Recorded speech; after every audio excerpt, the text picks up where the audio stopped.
Hello, this is Dr. David Green, Education Director for Premier Pain Specialists.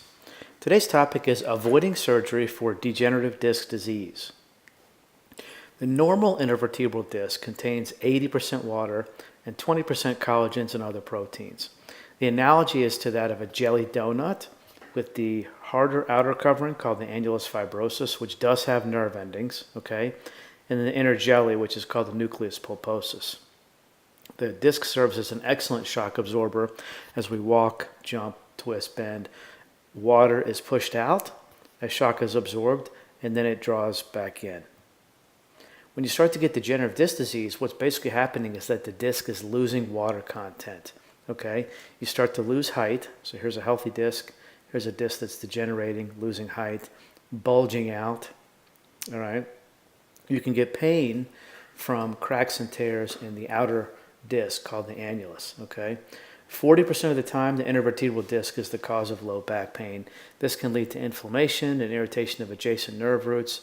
So not only can you get back pain, you can also get sciatica. Degenerative disc disease can lead to daily disabling pain, or it may cause no pain at all. There's been studies looking at MRIs of people who were asymptomatic with no back pain, and 35% between 20 and 50 have degenerative disc disease and are asymptomatic. So you could have an MRI look something like this or worse. This is called black disc disease, degenerative disc disease, and might not have any pain. Treatment options may include over-the-counter medications such as anti-inflammatories and Tylenol. For acute exacerbations, narcotics may be indicated, topical prescription pain creams, and then muscle relaxers. Physical therapy can also help. Chiropractic treatment can be very beneficial.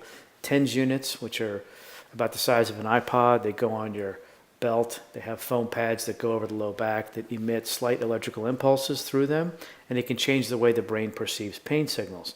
This is spinal decompression therapy. It's computerized intermittent traction.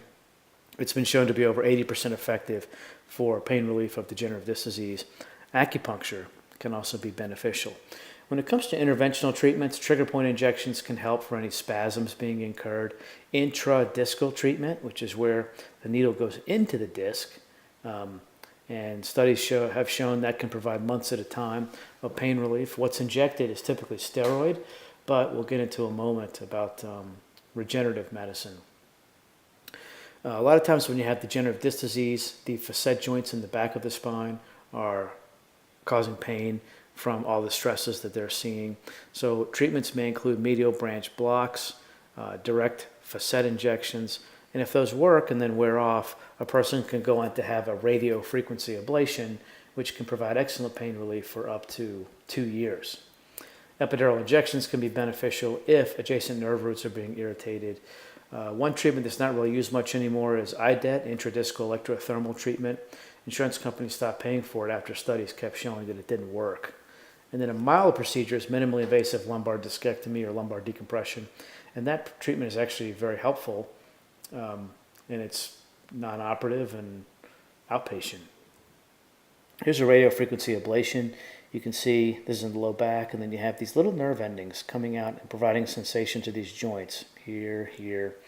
So when you deaden those with a radiofrequency ablation, there's no motor function, it's only sensory. So you're taking away the sensation to the joint and providing excellent pain relief for, like I said, up to 2 years. Interventional treatments with stem cell injections are a coming attraction, although they are kind of a reality, but I say coming attraction because they're getting more and more and more popular. There are several different methods of regenerative medicine. One would be bone marrow derived, another would be adipose derived, which is fat, and a third would be amniotic derived stem cell injections. Amniotic fluid comes from consenting donors after a C-section. It goes to an FDA regulated lab. The beauty of these treatments is that it's either your own tissue or it's a tissue like amniotic fluid that is very, very safe, but you don't have any ethical issues like you used to with stem cells from embryonic origin. Comparison of long-term outcome for those with back pain and concordant discography did not demonstrate a significant difference in the outcomes, measures of pain, health status, satisfaction, based on whether the patient had surgery or not. 3/4 of the time, patients are able to achieve a satisfactory level of baseline pain with degenerative disc disease and avoid surgery. The top non-operative pain management in Chicago is through the Premier Pain Specialists. There are 7 clinics throughout the metropolitan area, accepting over 50 insurances and providing over 25 treatment options with the board-certified, fellowship-trained, and award-winning doctors. Visit us online today at ppschicago.com and then call us for more information and scheduling at 847-519-4701. Thank you for watching.